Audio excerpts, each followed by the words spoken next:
What'd your parents think? In the beginning, it was fun. I guess they thought it was fun.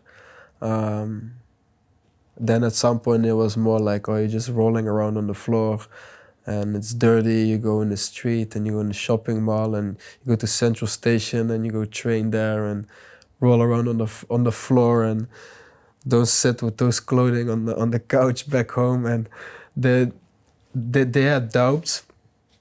Um, until they heard from my cousins like, hey, he's getting, because everybody knew my cousins were good because they were part of a crew that were Dutch champions in the time. And when they were like actually telling my parents like, hey, he's actually good, he's creating his own style, he's creative, they were the first, I think they were like, all right, he's still doing something. And then they know I was a little bit good.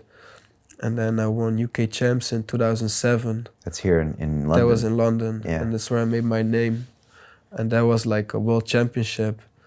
And when I brought home that trophy, my mom had no clue I was that good.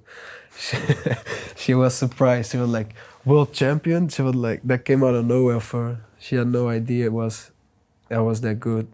But it still wasn't a career yet. When did you know that you could actually make a living? Or are you still not sure? I think this was in 2014.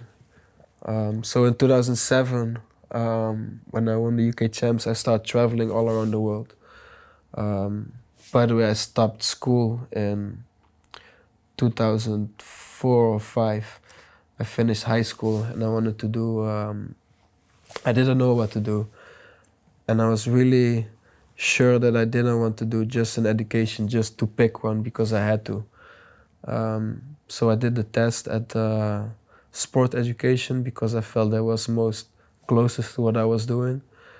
And they rejected me because they felt my motivation wasn't good enough. So this ended up in training every day. So after 2 years of daily training, I got my name. I won the UK champs. Start traveling around the world. And if you're 18 and you travel around the world, it's really difficult to go back to school. And I was thinking, should I go back? And I start traveling. I was like, this is not forever. I don't know what I want to do with my life. Because of traveling, I started falling in love with photography. So I was like, maybe photography is a good second skill for me to have to be able to make a living out of later on. So my mom took me to this photography education, but it was quite expensive and you needed a computer and a camera, and my mom was, you really sure you want to do this? And I was like, kind of, but not really, because at the back of my head I still wanted to break full time.